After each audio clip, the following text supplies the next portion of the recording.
Hello and welcome back to Nothing to Wear. I'm Leigh Campbell, the host of this show, and last week was Fashion Week. What is Fashion Week? Good question.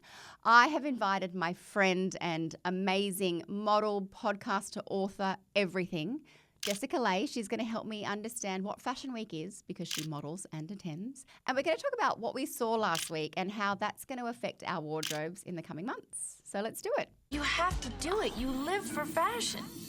Hi, friend Jess. Hello, how are you? I'm so good. Have you lost your voice after Fashion Week? There's been a lot of chit-chatting, I have to say. A lot of small talk. A lot of small talk. Well, I got to bump into you a lot last week, but I've known you for a million years. Cosmo days. Yes. And then you're always being dragged into Mamamia for many things. Which I'm always happy about, actually. We love it. Last time you were on here, we talked dopamine dressing. We did, emotional dressing. That's right.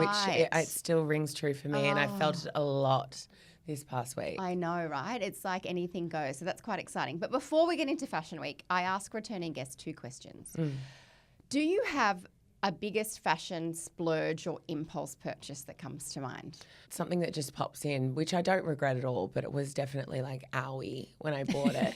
Owie for the wallet. Yeah. I got a Gucci Jackie bag, and that was something I bought myself. Good. And how long ago? I mean, I think it was like 2 years ago. And you use her a lot? Not as much as I should, but I am getting a little bit more liberal, and also I am trying to be like, wear your stuff. Yeah. You know what I mean? Every like, day is an occasion. Yeah, don't let it just sit in the calico at the top of the, that's the thing, you know when what I you mean? spend In the money on dust something bag. so important and you've worked so hard and then you're like, I don't want to use it. But it's like, And she's so pretty. She goes with everything. What She's just colour? black and white. Oh. Yeah, very classic. Do you have a style muse? And if you do, who is it? Who is it?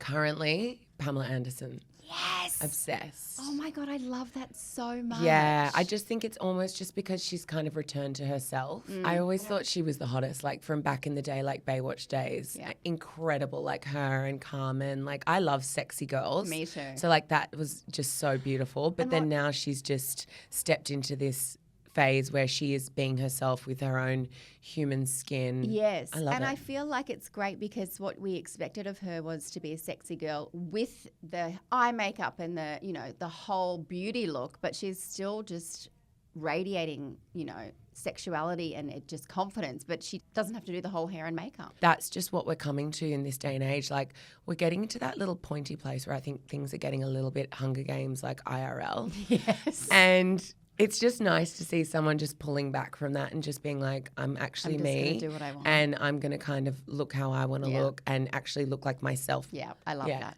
All right, I want to talk Fashion Week. Most people don't know exactly. When I say most people, it's an industry event. So the layperson who doesn't work in fashion doesn't really understand what it's about. So can you give us a quick rundown of, what are we seeing and why, and when are the normal people going to see it? Well, I think what we're seeing is we're seeing what the designers are bringing out, obviously, for their next collections. And usually it's always about, the buyers getting to have a look and then they can purchase, and order whatever is, because not everything on the runway gets made, right? So that's why some things look kind of crazy and outlandish and people like as if anyone's ever going to wear that. And some of those pieces are only just to show off like the aesthetic of the brand. Yes. And then other pieces are obviously ready to wear. And like, if someone comes in, they're like, we want that top, that skirt, blah, blah, blah. So that's what gets made. Yes. So that's what Fashion Week is about. It's about showcasing what they're projecting they want to create for their community. For the next season. Yes. Yeah. So it's a bit of a crystal ball for, I guess, you and I mean, you model and attend. I saw you running around last week going backstage, front stage, all over the place. And for us, as media, it's for us to know what's coming up. And like you say, buyers in Australia, but also internationally going, okay, that brand's great. And I've seen, a lot of sheer again. So, sheer's coming as a trend overall. So Totally. it's kind of everyone kind of getting across what's coming up. And I think a lot of people don't realise there are some Australian brands that do really well overseas. Yes. More than, huge. in Australia, like, even in like Arab markets and things like that, because it's that modesty dressing. And I think we've got some beautiful brands. Like I know that Zimmermann did really well overseas before they kind of did well in Australia. Yes, Even though they did do well, but it was just like, that kind of modesty dressing. So. Even when you travel to, if I ever walk past a Zimmermann or I saw Alamaids when I was overseas and I'm like, Yes. oh, I'm so proud. about it and you forget that, our beautiful brands that are big names, but they're global. Totally. I mean, Nagnata, huge globally. So cool. I love that. We're going to talk about that in a little bit. How many years or how long have you been attending or been involved in Fashion Week? I feel like I've been involved since like my late teens, since I started modeling. Okay, so you're not giving me a time frame? No, like 15 years. Yeah, I thought So about that. But I feel like this year is the funnest year for me because I feel like finally I have friends there. Like it feels a bit familiar and I feel less, it's just like anywhere you feel like you finally built up a bit more of a community. Yes. So it's a lot more fun now to attend rather than like kind of daunting. It's more like, I'm going to go see what my friends have made. I wanted to ask you that because I think I've had some DMs on Instagram saying, oh my gosh, is it intimidating? Is everyone wearing head-to-toe designer? So do you find it intimidating or I guess not now, but it's an interesting question to answer because personally I love Australian fashion. I like the fashion shows, but I do find Fashion Week as an attendee, and I'm not even modelling or I just turn up, quite overwhelming. Do you think it's cliquey? Like for the outside person, do you think that reputation or that stereotype is true? I think everything. I would feel intimidated if I walked into an accounting meeting or something, and I'm not for your first time. Yeah, and I don't know what I'm talking about, and I don't have colleagues or peers in that room. I think everything is intimidating. If it's not if you're still getting to know the colleagues and peers that you have. I feel like now after all these years, I have friends who I like genuinely are my mates. Yeah, which is so nice. But obviously, yeah, like I think people always want to poo-poo it as something that's a little bit superficial. It's like people do want to make clothes feel superficial a lot. Yes. And the thing is I always say to that, like, well, wear something that you're uncomfortable in and see how much it matters. So you know true. what I mean? Like, it's a choice that you're making every day, and these are the people that are bringing you, the trends, and and often they're pretty like kooky and weird, and like they were the outsiders, so it's like they're finally kind of found their people and their place. I agree. I've just loved watching the diversity of what people are wearing and the expression. This is art. You wouldn't say an art gallery or, an art exhibition is superficial, but this is people wearing art or creating art, and it's just on people's bodies instead of on a canvas. Yeah, and I think once you know the history of fashion and things like that, it's more interesting. You can see, like when I say the Jackie bag, you know what I'm talking about. Do you know what I mean? Like it's Jackie O, it's that bag.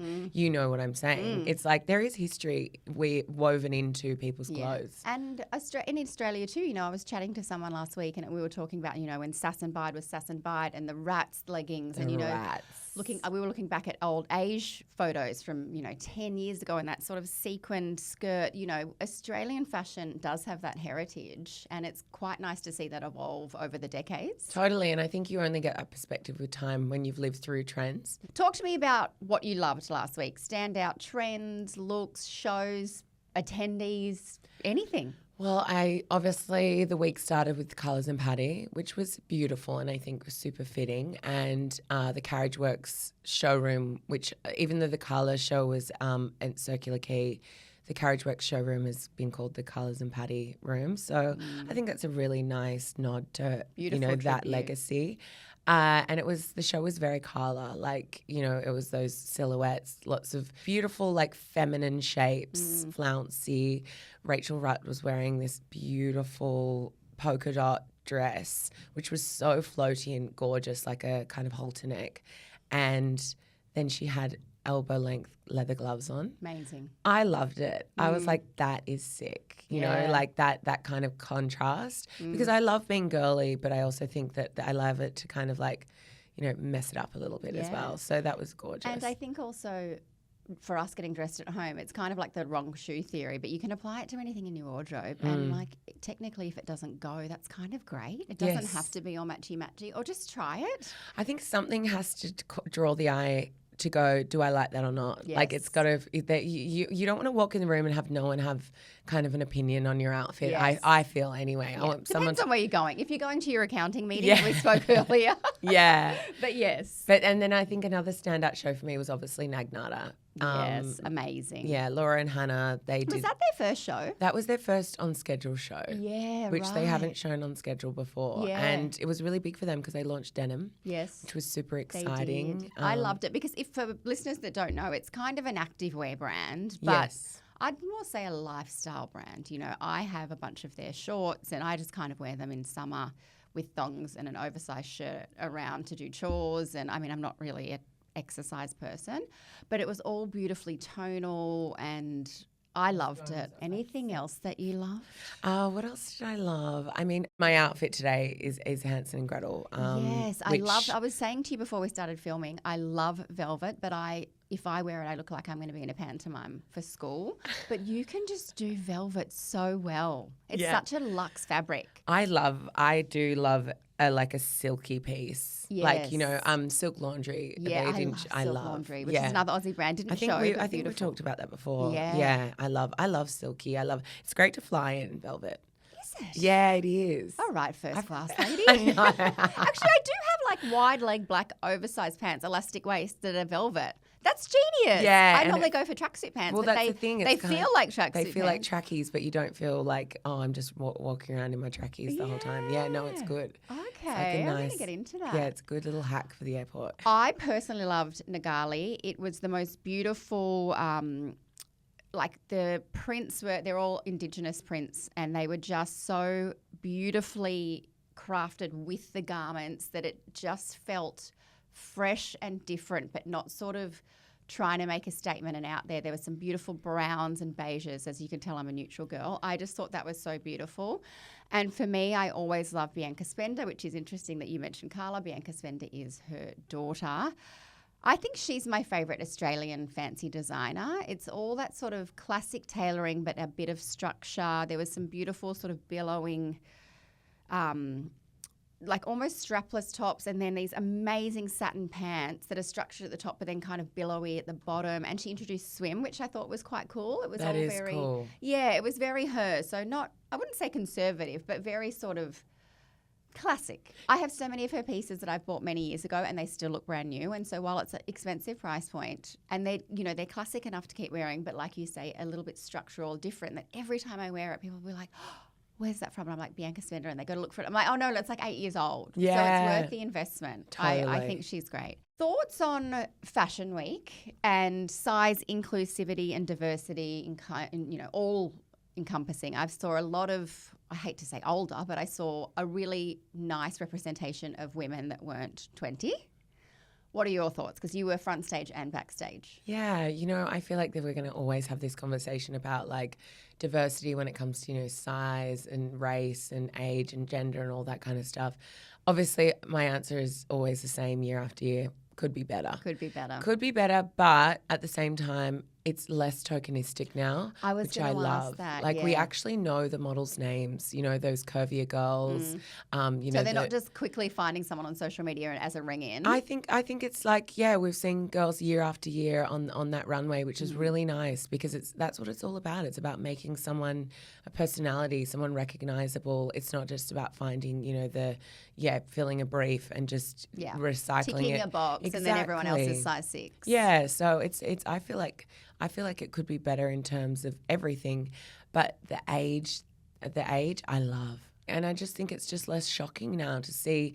Like that's personally how I feel, and that's where I see that gap being bridged is where I'm not shocked to see an older woman or, come down the runway. I'm excited and I don't even notice. It's just like, and we're all going to get older, and I'm frankly like pretty sick of the lack of acknowledgement of like, I reposted this thing that Andy McDowell had she's got this like not a meme, like a video, and someone asked her like, oh, now that you're over 40 and you're losing your beauty, like she talks about this question that she got, and because Andy McDowell was just like forever the face of, was it L'Oreal? Yeah, she was the face one of those something. big beauty faces. Forever. And then remember when she went into Maid and she had her hair and it was like grey and she looked her age. Like, she's, what is she, in her 60s now? I think so. She looks incredible, but like she looks like a woman in her 60s. I hope she says beauty is not about age, It's not. I was quick segue, but I was on Mid, which is Mamamia's podcast for women who are mid, 30, 40, 50, 60s. And I had that question on Instagram too once. And I was like, well, I'm not a banana. I'm not ham. And women aren't something that go off after a certain, we can be a beautiful vintage chair or building. And, I think that's right. That. But it's true because, women wear fashion of all different sizes, of all different ages. And I liken it to, a footballer. It's like, well, once they're 30, they're out. And it's oftentimes with models, it's like, oh, you're in your 30s now. What are you going to do for your real career after that? And it's like, no, women still work in that industry regardless of their age. So it's nice to see, but I hope we continue to see more. Yeah. And it just becomes subconscious. Before I ask you just about other Aussie faves, I was stopped last week. I wish I knew the publication. It was a video, and someone asked me about what I thought about Australian street style. You go into Westfield and you see seas of linen and all the same colours. You go to Fashion Week and it is so varied and so individual that I'm clocking all these amazing different things. But when I was asked to sum up Australian street style, I guess in comparison to Copenhagen street style or New York or Milan, give me your thoughts. It depends. Melbourne is very different to Sydney. Mm-hmm. Melbourne is very New York, Sydney's very LA. And then Brisbane, I think, is a whole other thing of its own. Yes. But it's getting, I love Brisbane. I love Brisbane. And they don't have a Fashion Week, so we can't compare They it. don't. But it's just, I think the temperature does change the way people dress For a little sure. bit. Yeah. And, Sydney's a bit more like cleavage and sheer and a bit more like sexy Statement-y. girl. Yeah. And then Melbourne's a bit more covered up and bookish. Yeah, it's so true. What I saw last week, because when they asked me that, I was like, well, look, if I'm just looking at street style images I know it's Copenhagen Fashion Week, you can just tell, or you can tell it's New York. Whereas I said Australian Fashion Week for me last week was, you probably couldn't really tell. It felt like not so much London Fashion Week, but just being out in London. So many different trends, looks, not trends, just really creative outfits that you can't really go, okay, besides red, everyone was wearing red and burgundy. There wasn't. I wore a lot of red. So did I. Yeah. It's in right now. Yeah. It's in right now. Someone actually on day 3 was like, are you going to wear red again? And I was like, me too, girl, me too. actively didn't. But what I loved was that there was just such a huge array of different looks, different trends. No one was really head-to-toe designer that I could tell. I think I saw a lot of affordable fashion from what I could see. And so I hope that filters out into the quote-unquote real world, because that's what it feels like walking around in London.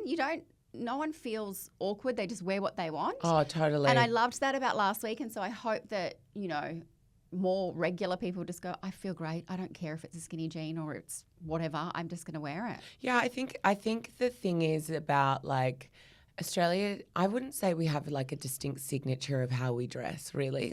We're still pretty mismatched. We're a very multicultural society in terms of I feel like people go away, find themselves and come back. I moved to London when I was younger. So I feel like my kind of confidence in dressing is I don't mind if I look a little bit loud and Larry because I'm But that's what I love about you, and I ask you to come back time and time again because, I don't know what the right phrase is, but people would say you're a curve model, which is absolutely ridiculous because you're smaller than the standard Australian woman.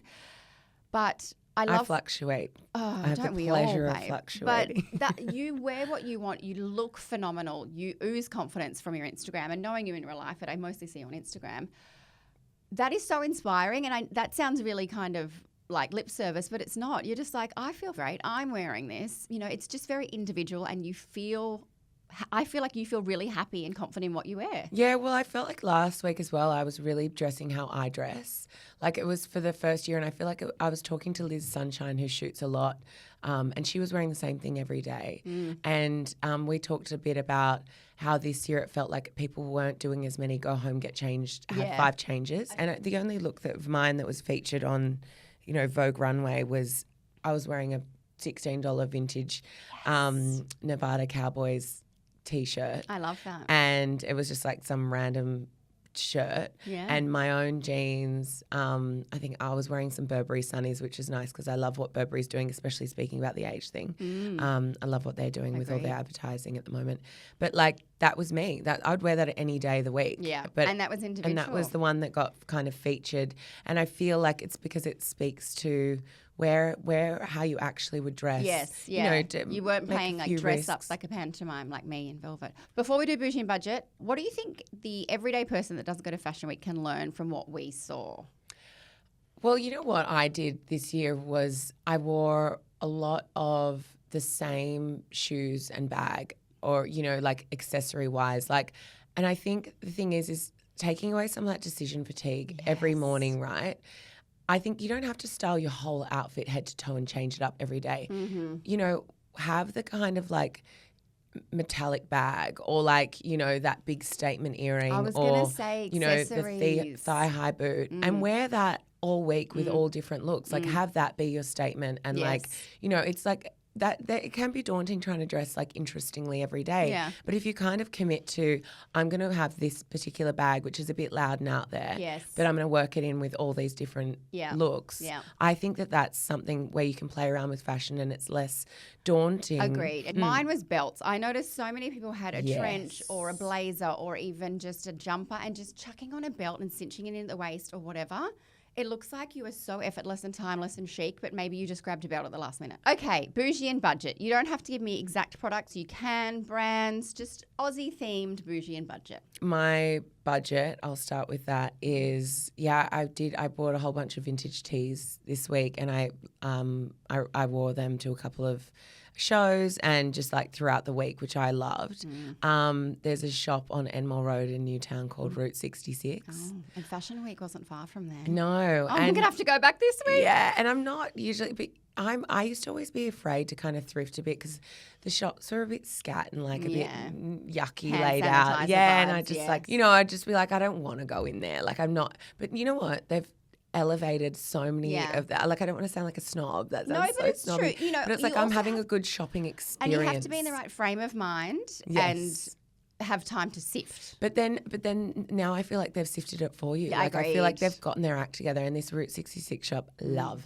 Speaking of belts, you know, cowboy boots, but amazing vintage tees and really good price point, I think. You And know? although you don't know the brand, you're supporting an Aussie business because that store is an Australian business that's doing what they can for the circular economy and the environment. That's Totally. so good. And I got like so many shirts for under $40 that I just love. Why didn't you take me Yeah, last week? It was good. I'll quickly do my budget. They didn't show up at Fashion Week because it's important to note that, 1% of Australian fashion labels show up Fashion Week. It's incredibly expensive. But a brand I love that's quite affordable, it's Staple the Label. And they have a knit that just came out. It's called the Ember Fluffy Knit Jumper. And it's just a cream, quite deep V-neck. It's $99. I've been looking for a cream jumper that doesn't throw yellow because I love winter whites. And I don't want it to be too... It's kind of off-white. Yeah, you don't want to be margarine-y. Yeah, that's the thing. It's not right. And it's got a lovely V. And that's because I just love chucking on a necklace and then feeling like I've done something. So that with jeans, that with wide leg pants, that with my sequin skirt, $99. I love Staple the Label. And I would love to see some more affordable Aussie brands showing at Fashion Week because, not everyone has $800 for a blazer, but that's one of my favourite brands. Tell me your bougie. I bet I can guess. My bougie. Well, I mean, I think it's, we could say it's bougie, but I think it's an investment. Agreed. How I would. And compared to the other brands, Yes. Nagnata, everything. And the denim is amazing. I need to get into some of the denim. So this was their first year doing That denim. was their first year. And you know what? I feel like I spoke to Laura May about it. I went a to bit school with before- Laura May. Did She was like you? 3 or 4 grades below me and always that beautiful and kind and smart. Wow. And that's why I'm so happy to see their brand do so well. Yeah, well, she's very clever. And I think, she and Hannah, her sister, have made these jeans which are bury your jeans. The whole concept is you cut off the metallic parts, you cut off the waistband, and they're compostable. Isn't that amazing? So, and that's I think the whole greenwashing and the lie of sustainable fashion is like people are making things where they're going to try and tell you that you can wear it in 3013, and it's like, no, this stuff is going to not last that long. You're not going to want to, and your kids aren't going to want to. No, but where do we put it? And so it's like you can Yes. bury these in your garden. You can put seeds, and they will compost. It's organic cotton, vegetable dyes. They really walk the walk, not just talk the talk. I think so. I think it's just like in a really like honest way about like not. I don't think she's ever personally said that she's sustainable. No, like you can just tell. I mean, from their vibes, that they're not going to just say something for the sake of it. No, and fashion is a business. I guess people are out to make money. It's definitely true, but like still to that point, like I just think that whole concept of like creating something that then can get buried in your garden instead of going to landfill is like smart. I think it's amazing. Wow. Yeah, I've never heard of anything like that before. Neither. I want to go and bury some and see what happens, but I think you have to wait around a long time. And if I buy some, I'm going to wear them. Quickly for me, another brand that didn't show but has shown before, Rebecca Valance. I love her stuff. She has just brought out the hazel shirt. It is expensive for a shirt, $349. Pure silk, the deepest, most delicious, rich chocolate. Yes. She makes beautiful luxy vibes. Yeah, very kind of black tie, but then she's got some sort of suiting and I just feel like this rich chocolate silk shirt would make me feel so fancy and so grown up with jeans, wide leg pants, anything. I just am not good enough at washing silk yet to let myself invest in that. And I'm not dry cleaning something like that all the time because cost per dry clean. Yeah, well, I think Chocky silk is like it speaks like I'm a grown up. Yeah, I'm a grown up. Yeah. Oh, Jess, I love chatting to you. Let's not wait for Fashion Week next year. I'm going to have you back, but thank you for joining me, and I hope you can rest your voice after a very busy week last week. Thank you. I'll be having a better butter menthol after this.